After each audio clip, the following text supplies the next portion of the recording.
আসসালামু আলাইকুম সবাইকে। আশা করি সবাই ভালো আছেন। আল্লাহর রহমতে আমিও ভালো আছি। এখন তো আমের সিজন। এখন আপনারা তো সবাই বাসায় আম নিয়ে যাবেন, কিন্তু ফ্রেশ আম পান না। কিছু পাইলেও কিছু আম পচা হয়, আবার কিছু আম স্প্রে করা হয়। আমাদের কিছু রাজশাহীর আম দেখাবো আপনাদের, আপনারা সাথেই থাকুন। এই দেখেন আমাদের বাগান, অতটা বড়ও না আবার অতটা ছোটও না, যা আছে এটাই আলহামদুলিল্লাহ। এই বাগানে আপনাদের কিছু আম দেখাবো।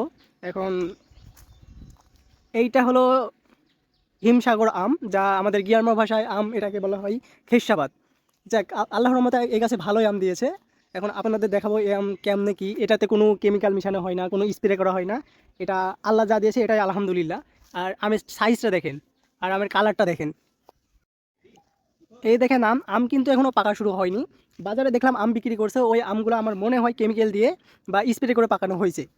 আর আম কিন্তু এখনও পাকা পাকা শুরু হয়নি, কিন্তু কিছুদিনের মধ্যে পাকা শুরু হয়ে যাবে। আম কিন্তু আল্লাহর রহমতে গাছে ভালোই আম দিয়েছে। যাক, যা দিয়েছে এটাই আলহামদুলিল্লাহ। এখন আপনাদের অন্য একটা আম দেখাবো, সাথেই থাকেন।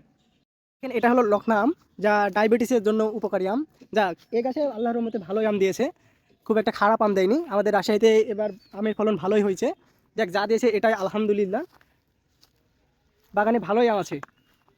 যে এটা কিন্তু তেমন মিষ্টি হয় না, যে খাওয়ার মতন হয়। ডায়াবেটিসের জন্য এগুলা উপকারী আম। এটা ডায়াবেটিসের রুগী এই আমগুলো খেতে পারবে। আরেকটা গাছ, এই গাছটা হলো ন্যাংরা আম, যা আমের মধ্যে সবচেয়ে প্রচণ্ড মিষ্টি বেশি এই আমটা, যা মধুর মতো খাইতে। দেখ, এই গাছেও আল্লাহর রহমতে ভালোই আম দিয়েছে। যা এটা এই পাকা শুরু হয় আমের শেষের দিকে। দেখ, এটার দামটাও অনেক বেশি হয় শেষের দিকে। যাক, আল্লাহর রহমতে এই গাছটা তো ভালো আম দিয়েছে আমাদের বাগানটাতে। আপনাদের যতটা পারলাম দেখালাম। এখন আপনাদের যদি আম লাগে, ফ্রেশ আম, তাহলে আমাদের সাথে যোগাযোগ করতে পারেন। আমাদের নাম্বারটা নিচে দেওয়া থাকবে।